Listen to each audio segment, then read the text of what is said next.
What's going on, everyone? Thanks so much for tuning in to another episode of the Ducks Dish podcast. I'm your host, Max Torres with ScoopDuck on 3, coming to you on Friday, April the 25th, 2025. Thanks so much for being here. Glad to have you guys along. Plenty of Duck football to talk about today on the eve of Oregon's spring football game.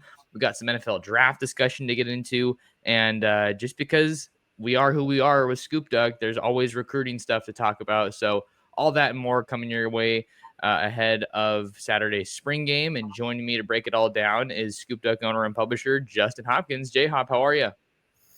Well, as you can see, I'm terrible. It's awful. I hate it. I'm ready to go home. It looks pretty nice there. Tell the folks where you're at. I'm down in Palm Springs, rather to be specific, the Indio La Quinta area. But yeah, very fortunate to have a really nice place that we're able to stay at. And, just being able to enjoy. I think it's going to be 88 degrees today. I don't know, a perfect day. So you probably catch me in the pool a little bit later, hoping to see some more Ducks get drafted later on tonight. Very nice. Very nice. No, I always love being able to get a pool. I don't have a pool here in Long Beach. I was in Arizona last weekend with Rihanna and her family. So the Airbnb had a pool. So we were definitely hitting that up, and it had a basketball hoop. So we were getting some shots up as well, some epic games of horse. But yeah, man, a lot of fun stuff to talk about here with the draft getting underway on Thursday. So maybe we just start there. The Ducks had 2 players taken in the first round of the 2025 NFL draft, with Derrick Harmon coming off the board first at, I believe it was pick 21 to the Pittsburgh Steelers. And just to give my thoughts, I love the fit. I think when I think about the Steelers and Mike Tomlin, that squad, I think of nasty defensive linemen or offensive linemen too. They've had some great offensive linemen as well out there in Pittsburgh. So just with the culture and the identity of that franchise and where it's been and where it's at, I love the fit of Derrick Harmon there at 21. Yeah, I'm with you. I was actually watching the draft with a friend of mine who's I don't want to say a diehard Steelers fan, but a really big Steelers fan and has been for a long time. And, was kind of asking me a little bit about the pick. And I just, said, hey, man, you got yourself a hell of a guy that can fill up the middle of that defense, hold up well against the run, moves really well. Great kid, great young man. Obviously, we heard the story after his draft of his mother's poor health and him, going to the hospital to visit her and let her know where he'd been drafted, which is a great, it's sad news, but it's a great story. It makes you feel good about Derrick Harmon. So, I think it's a great fit.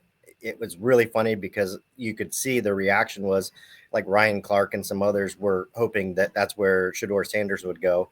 And they went Derrick Harmon. And I love it. I love the pick. I think it's a great fit for Derrick Harmon. And it's just, really good story for him. And I think that's a tad bit earlier than I expected him to be drafted. But it shows you that there's obviously a really good football player there. And I think Mike Tomlin has a nose for those kind of guys. Well, let's stay there for a second, Justin, because I think when Derrick Harmon committed to Oregon in the spring portal window, like let's just kind of rewind. When he committed to Oregon after a bizarre transfer portal journey, right? He was in the portal, then he was out of the portal, was going to stay in East Lansing and play for Jonathan Smith. And then he was back in the portal, and Oregon was going up against, I think, Ohio State and some other big time programs for Harmon.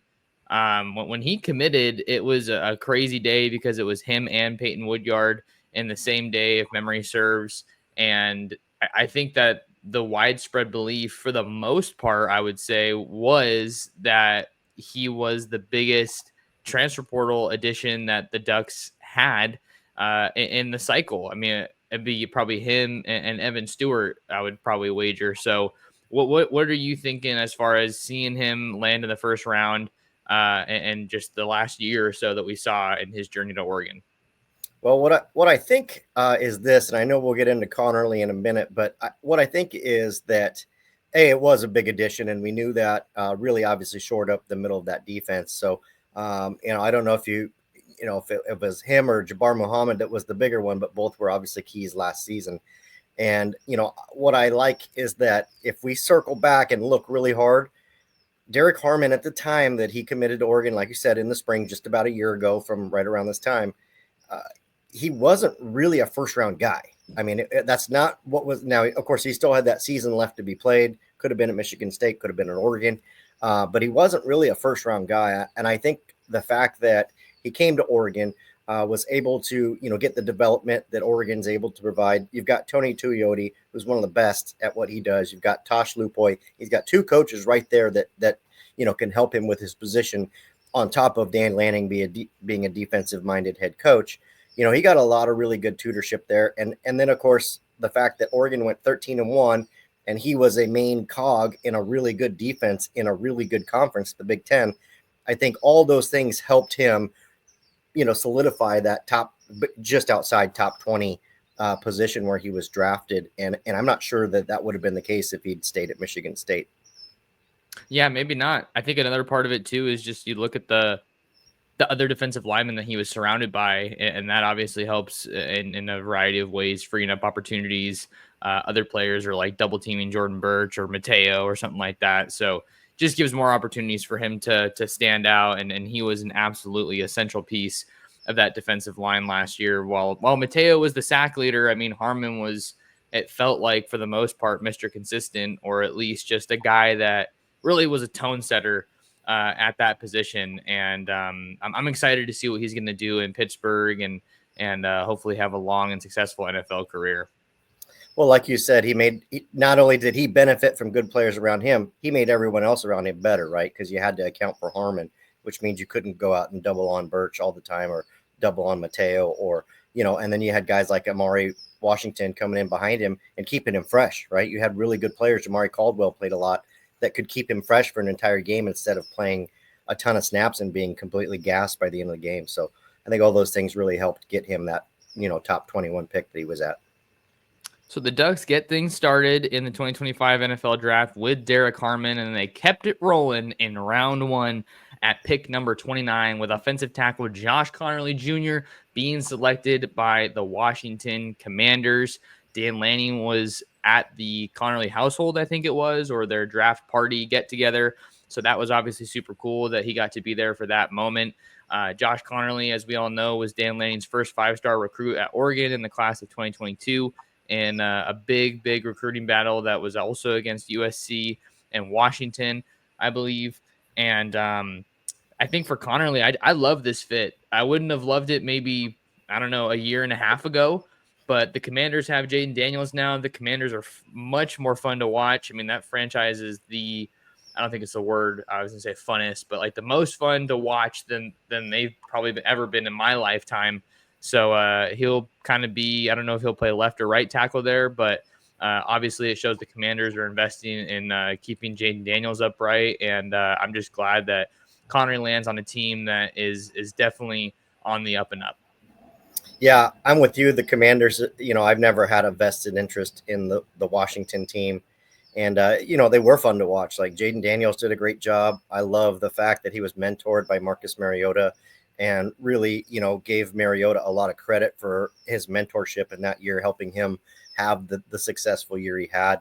And, Conerly, to me, I know I mentioned it again a moment ago with Harmon, but now you've got a guy full circle that you can say came to Oregon, developed at Oregon, went to the NFL first round in Conerly. So, I mean, those are the types of things, really, that's all anyone's ever got right now to pick on Lanning is, they don't develop, they just get transfers in. Well, they took a transfer in, developed him for a year, got him in the first round.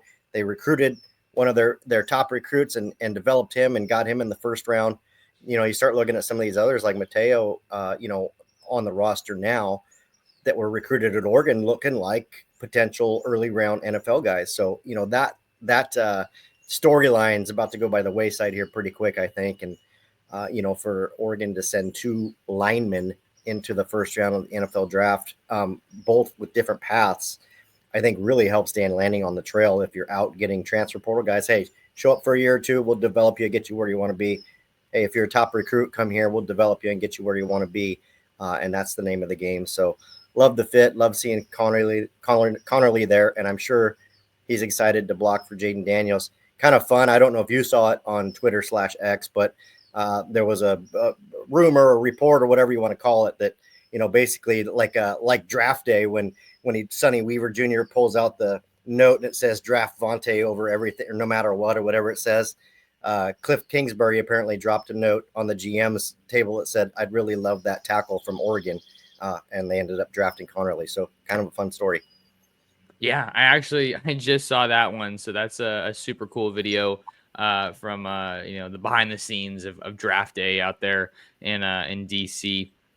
I think another thing too that is so cool, Justin, is that this was the first time since 2015 that the Ducks had two first rounders. If you'll remember, that was quarterback Marcus Mariota, who was selected by the Titans at number 2 and won the Heisman Trophy with the Ducks and took them to the national championship. And then Eric Armstead was selected by my San Francisco 49ers at, I believe, the 17th pick, and now he's in Jacksonville. So for Oregon to get back into that conversation or tier of NFL draft production, I think is an awesome development. I think Ohio State had like 4 first round picks, and that's no surprise. I mean, they're just amazing, and they won the national championship because of players like that. So for Oregon to get back into that 2 first round picks is awesome, and I think for them to do it under Dan Lanning in the trenches is something that I feel like is very fitting for the identity that he wants to create for his team. Yeah, your last point's what I was going to say. The fact that it was linemen, right? It wasn't skill guys. It wasn't a quarterback, which Oregon has been known for. Oh, they only put skill guys in the league or whatever, whatever people want to say. Like, nope. By the way, these are, 2 big dogs. There's going to be hopefully a franchise right or left tackle, and it's going to be, an interior defensive lineman, both into the league in the first round. Just all the ammunition Dan Lanning needs on the recruiting trail, which I know we'll talk about little bit about later, but those are the types of things that help you win those recruits in December when it matters. Yeah, we're always keeping an eye on recruiting, and I think I did a video about it a couple years ago, and I feel like to a degree it still rings true today. I feel like until Oregon wins that first national championship, I think that NFL draft picks and development is going to be one of, if not their strongest pitches or weapons on the recruiting trail. And this draft, they're obviously in a great position to break a school record, which I think is 8 draft picks in 1 year. So we'll see what they can do as the rest of the draft rolls on. 2 other quick draft notes, just kind of some fun ones. I was a little disappointed, Justin, because I was really hoping my Niners would take either Mason Graham or Kelvin Banks in the first round. Mason Graham ended up in Cleveland, and Kelvin Banks was taken by the Saints. And the Niners got Mikael Williams. So I don't know. I was a little bit bummed about that. I'm glad that they addressed D-line because there's like nobody there other than Bosa. But man, I have my fingers crossed for those 2 guys. And I don't think you really have an NFL team, but I'm just kind of throwing some of my thoughts out there.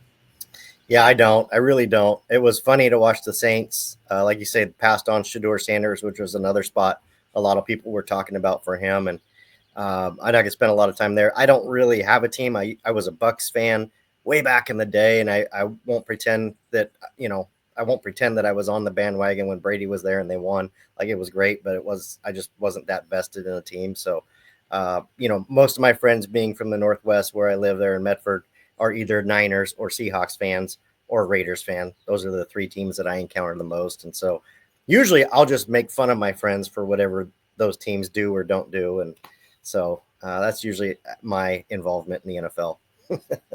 And then if you're a Duck fan and you're looking for a laugh, you got to go on Twitter or X and just see some of these Shedeur memes about him falling out of the first round because it's hilarious and the jokes are writing themselves at this point. So I was laughing like the entire night watching those things come out with the jersey retirement and all that stuff, the custom room. It was insane, way over the top. But and they retired his number. Now it's the round he's going to get drafted in. But no, and I don't like. Here's the thing, people are like, why, like I was pretty vocal on X about making fun of Shedeur and some of this stuff. And it's like, dude, I mean, nobody makes fun of Marcus Mariota for a reason, right? He's a good kid, always nice, on like humble. Yeah, humble. The Sanders family just really kind of brings this on themselves. If you want to talk your shit and do that, go for it. Go ahead and be that guy and do that. If that's you, go for it. But you got to own the other side of that, because when you do, people are going to have the negative comments towards you because you're always, flashing your watch and doing these other things that, if you're going to draw the attention to yourself that way, you're going to get the other side of it too. You can't have it both ways. So I think that's why folks have kind of really taken this Shedeur story. But I mean, it's a big story, obviously, and it's 100% Bo Callahan in draft day. Like, why isn't anybody taking him? And next thing you know, he slides down. crazy part is, though, you look at the Browns who picked first in the second round. I mean, they were a spot that could, potentially have taken Shador with that number 2 pick, traded out of that number 2 pick, got to pick at number 5, picked up a second round pick along the way, and still might end up with Shador Sanders. That's pretty good GM work. So I don't know if Sonny Weaver Jr. from draft day went and took over last night, but it pretty much played out like the movie did. Pretty good draft work by if they take Shador Sanders, which I assume they will. Well, you also have one of my best buddies is a Raiders fan. You have the Raiders with the 5th pick in the second round, and like I don't think Geno Smith's the long-term guy there necessarily. So should be a fun round 2 and 3 today. So we'll have you guys covered over there on ScoopDuck with all the latest action on Oregon's draft picks. Let's keep it rolling, Justin, and talk a little bit of recruiting before we get into the spring game, because there was a big development yesterday on Thursday morning as 5-star modern day offensive tackle Kodi Greene flipped his commitment from Oregon to Washington in what was a pretty shocking development. I think that you obviously knew other teams were trying to flip him away from Oregon, but I don't want to speak for you. I thought that if anyone was going to do it, it was going to be USC with how frequently he was on campus and just the distance on their side. But you had Texas involved there, and then you also have Washington, and we know he's from Seattle and has some incredibly strong relationships out there that way with Jed Fish's program. So he was on a visit over the weekend, and then I guess he just decided that he wanted to go home. And part of it, I don't think it was a massive part, but part of it was playing with his brother, who we know is also at Washington. So definitely a gut punch for Oregon, and I know a lot of our readers and subscribers are just itching for some good news. Yeah, I wish and I hope and I do know that we'll get to scratch that itch at some point. But yeah, it's been a long run.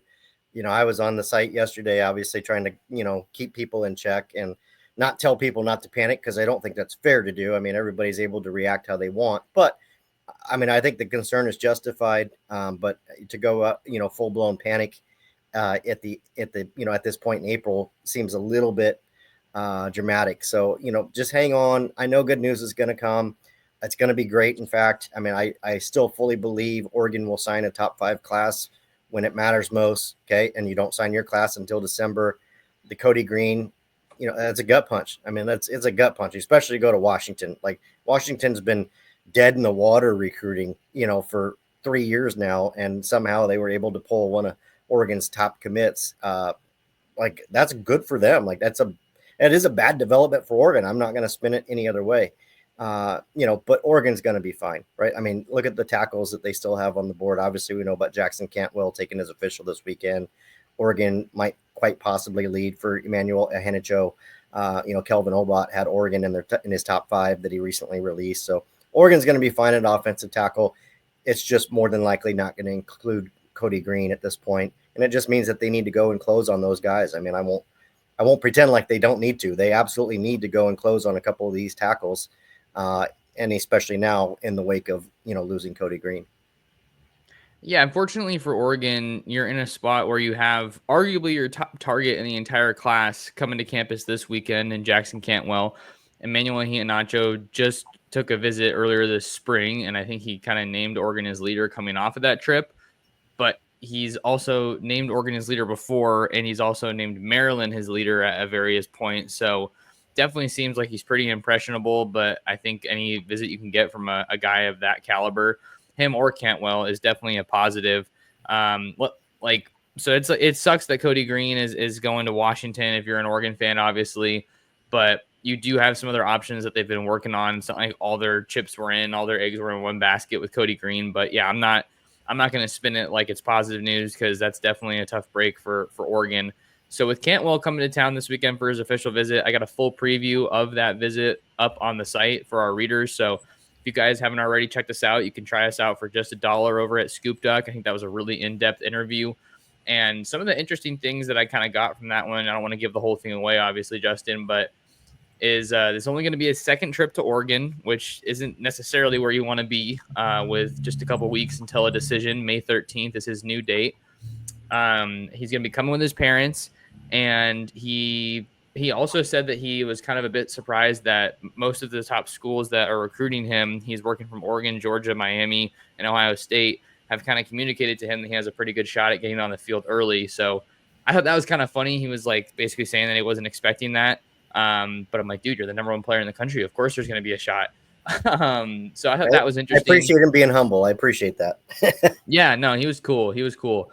And then also just the track angle. I was kind of just asking him how much, like, what the story was with track and how big it was. And he said that every school that's recruiting him, has given him that option, but only Oregon wants him to do it, which I thought was kind of a cool quote.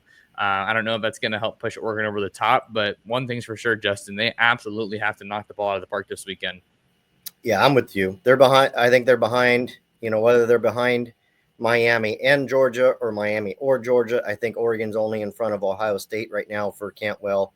And it's, I honestly, though, I think you could argue any of those three. I think you could argue, why he would go to Miami. And I know Duck fans want to hate on Miami because of Mario.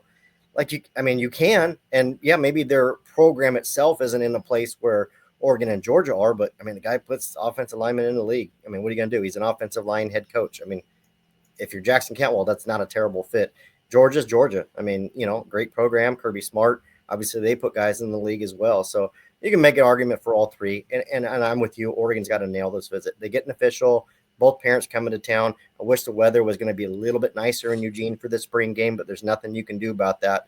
You just, you sell your program and you sell the ability to have a starting spot because he absolutely would at Oregon, and you sell the track and let the chips fall where they may. And I'm not going to say it's okay, but if Oregon misses on Cantwell and lands Emmanuel Henicho, that's not a bad consolation prize. It's you swapped a 5-star for a 5-star. One's number 1 at his position, one's number 2 at his position. So if it works out that way, sure, it'd be nice to get Cantwell. But then I assume if they did miss, I think Oregon leads for Henicho. And last I saw is that I don't think Maryland was number 2 behind Oregon, which was they were number 1 and they flip-flop. I don't think Maryland's at number 2 anymore, which to me says that Emmanuel Henicho is a little bit more open to leaving that DMV area than maybe he originally was thinking about. So that's good for Oregon too. And one thing that came to mind for me just now, Justin, like, I don't think it's necessarily a parallel situation, but like when you see the top 2 players at their position, offensive tackle, both being recruited by Oregon and having Oregon like in their finalists, that's a great development. But you also, I'm sure some fans are sitting there and be like, okay, is it that realistic that they could really get both? And I think we've both communicated that it's probably a long shot. But we can also look at last cycle when the Ducks had Decoria Moore and Dallas Wilson committed, and they were the top 2 guys at wide receiver. But I don't know if those bags are necessarily the same at those 2 positions. But I just thought that would, be something worth bringing up. But I definitely agree with what you're saying. If you miss on one 5-star plus guy for another 5-star plus guy, I think you're going to go home happy at the end of the day. Well, let's just take this thing back to August or whatever, before Kodi Greene even committed. In my mind, and still today, this is my argument, okay? And I will stand by it. I believe Oregon needs to and should land one of Cantwell and Henicho. You're not going to get both. It's not going to happen. I just don't believe that it'll happen. Just get one of those 2 guys. And then put one of those 2 guys with Greene or Obot. Either one of those guys, I'm happy with. We're basically talking about top 25 guys across all 4. So if you take one from that group of Cantwell and Henicho and pair it with either, Greene or Obot, and those are the 2 guys you get committed, I'm happy with that. You did a great job. That's a great tackle class. Out of that 4, I don't care which 2 you get as long as you're getting one from each group because they're kind of in a little bit of a different tier, in my opinion. Those guys are, Cantwell and Henicho are a slight level above, in my opinion. And to talk about Kelvin Olbott for a second, I think he got a pretty significant rankings boost in the last rankings update. He's like firmly inside the top 20, I think I want to say. Yep. So I don't think that that's something to scoff at, especially with a player from Idaho that, maybe usually flies under the radar. I know that you posted the full visitor list over on ScoopDuck, Justin. So we already talked about Cantwell. He had been very well known, but there's a couple other guys that are coming to Eugene this weekend, so I kind of just wanted to tee that up for you and let you take it. Yeah, I know a lot of the names are floating around out there in various spots, whether Twitter or on message board, whatever. But it's nice when you get them all on one list and all put together. We were able to do that for our subscribers, and one of the names that I'll just go ahead and toss out as a freebie that really hadn't been floated out there is 4-star wide receiver Messiah Hampton. I know you and I both know, but if you don't know, 4-star receiver from New York, and basically was Ross Douglas's first offer when he got the job at Oregon. Showed up and immediately offered Hampton and tried to parlay that relationship he'd built at Syracuse, which he's done now, because I do believe this is Hampton's third visit to Oregon since Ross Douglas has arrived at Oregon, which has only been a few months. So, it's pretty good for the Ducks to get him on campus. And again, that's another guy that saw a significant boost in recent rankings. I believe he finds himself in the top 50 now of all players, and he's a 4-star wide receiver. So that's another name that will be at Oregon this weekend. And again, I like where things are trending there for the Ducks. Obviously, receivers an important group in this cycle, and that's a guy that's looking more and more likely like the Ducks might be the team to beat there. So another couple fun ones that I'll throw out just because they're fun. 2028. Remember the name, but Nada, Haloti Nada's got a kid. So guess what? Haloti Nada's kid, Sam, is coming to Oregon to visit. Young guy, 2028, out of Arizona. And then, right, Arizona? I think Utah. Utah, my bad. Sorry. The next one's from Arizona. And again, I'm going to throw out a name that Duck fans know, LeGarrette Blount Jr. And you know that name 100%. So Mr. Straight Right himself, maybe a chip off the old block. He's from Arizona, so I did get that right. But another 2028. Just kind of fun seeing those names. Josiah Molden, another one that's a legacy of Oregon. Obviously, Alex Molden's son. Unfortunately, Oregon didn't get Elijah, who's turned out to be a really good NFL guy. But maybe they can right the ship with Josiah, who's a 2027, I believe. Yeah, it's going to be a pretty significant weekend. I saw somebody on ScoopDuck, or maybe someone responded to my tweet. I was like, another big recruiting weekend in Eugene. They're like, well, this is another big weekend and we keep losing recruits. So like, what's going on? I'm like, well, you're not always going to get results right away, but I mean, it almost feels like it's the stock market. Like things have to correct themselves at some point, and Oregon's not going to, totally drop the ball and forget how to recruit between now and December. So, yeah. And I don't think that's sunshine pumping to say that. Like, just look at what's happened the past couple of years under Dan Lanning. I think it's going to be all right. Yeah. I agree. They didn't forget how to recruit, and it's been ugly and it's been bad. And you're right to feel that way, and you're right to want to have some good news. Both you and I would love to be writing a commit story right now and slapping it up on the website and making everybody happy. But I'm you and I are in the same boat. We trust Dan. We trust Marshall. We know that they have a plan. They're not going to sign the number 30 ranked recruiting class when it's all said and done.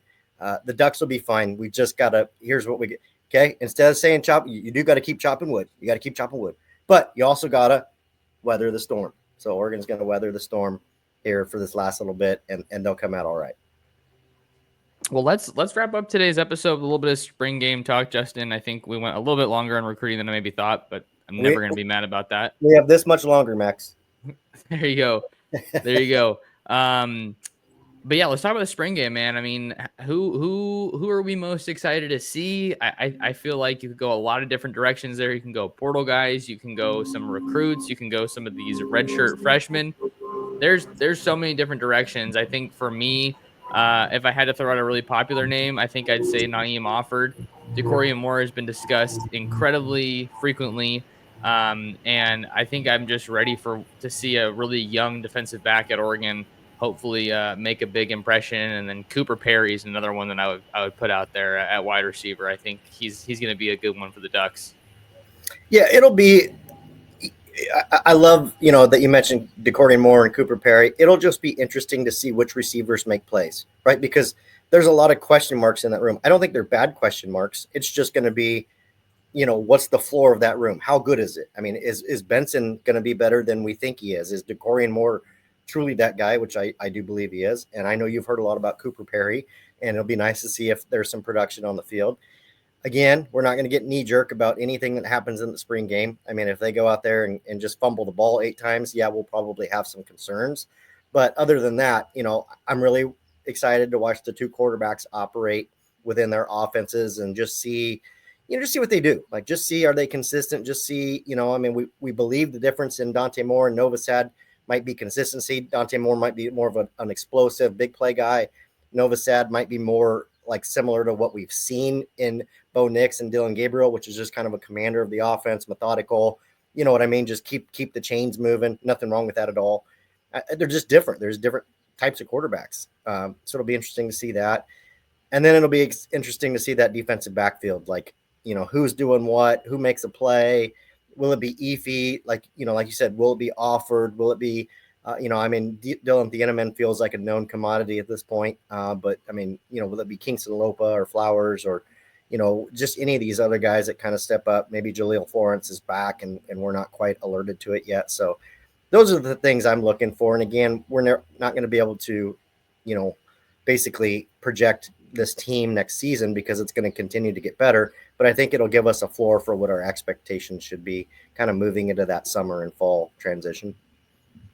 And I think the thing that I'm really excited about, just more generally speaking, Justin, is just where this team's gonna get to as far as their potential. Like this is, I feel like the first true year where like you're gonna see so many of Lanning's guys, the true Lanning recruits, really take that step forward. Like someone like Ashton Porter, I feel like has probably been completely forgotten about, and he could play a big role on the D line this year. Or how about those three talented backers that they signed in 2024 that we haven't seen a whole lot of?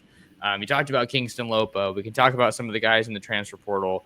How about somebody like a Dink Riggs, who's been raved about behind the scenes like for a long time? Like there's just so much unknown, which I think just makes it so exciting. I think you obviously want to be in a better spot come fall camp or that season opener later on this year. But I think that there's so many unknowns, there's so many question marks. And as someone who covers recruiting and like, has seen a lot of these guys coming up and talk to them and whatnot, I just can't wait to see where the chips fall and see who can really cement themselves as that next wave of dudes of like, yeah, we're seeing that guy every Saturday for sure. Yeah, I'm with you. Yeah, it's just this is an exciting time to be an Oregon fan. The spring game is one element, but I think this upcoming season, because like you said, it's going to be the testament towards Oregon's development. It's going to be a lot of really talented players that are simply lacking experience at this point. So what kind of player will we get when that experience comes? And obviously, the only way to do that is start getting them out there, for the spring game, getting them reps early in the season next year. Because again, we've said it, a few times now that I think the team we see trot out on the field in late August will look different than the team we see in November and December. They're going to get better. These guys are going to get reps and they're going to make improvements and adjustments. And I think it's going to be an exciting season. And the best thing, again, that schedule sets up well for Oregon. Obviously, you got the big game against Penn State at the end of September. But outside of that, it's kind of, bubble wrapped with we'll just call it winnable games for Oregon. So should be a fun year. Yeah, you could make a case for just being excited about literally every positioning group, because there's some kind of a newness, some kind of new names at each position. Like Elijah Rushing is someone I'm really excited to see, a former 5-star recruit that we just haven't seen too much of because of the depth that the Ducks have had there and the veterans that they've had along the D line. So, you could throw any name out there, and I'll be excited to see them come Saturday or fall camp or any time between now and the start of the season. So I think it's an awesome opportunity for Duck fans to get out to Eugene, get out to Autzen Stadium, and just have themselves a great Saturday. Whether or not the weather cooperates, I think it's going to be a very fun time. And I know that the coaches and the players want people there, and it'll for sure help with recruiting efforts and just making that environment that makes Autzen so special. Well, this season will be amplified, or this spring game, excuse me, will be amplified because we haven't been able, media has not been able to get into any of the spring practices. So there's just a lot of things we don't know. We know what the coaches have told us after practice, but that's obviously something that they can control, and they know exactly what they're doing and what they're talking about. So it'll just be nice for us all together, whether you're watching on the Big Ten Network or whether you're sitting in the stands, to be able to watch these guys in person, move around, see who's where, see who's doing what, see who makes a play. Because I got a feeling, the guys that end up making a play in the spring game have probably been the same guys that have made plays all spring long. So we'll see how that carries them over into the summer and into the fall. The anticipation continues to grow. Oregon spring game, 1 p.m. Pacific on Big Ten Network on Saturday. think that's going to do it for Justin and I today on the Ducks Dish Pod. If you want to find more of Justin, you can follow him on X at jhopkinssd. Find me anywhere at Torres Sports. Subscribe to the Scoop Duck on through YouTube channel and come and see us at scoopduck.com where you can get 1 week of premium access for just $1. Do us a favor and share the show, and we'll catch you guys in the next episode of the Ducks Dish Podcast.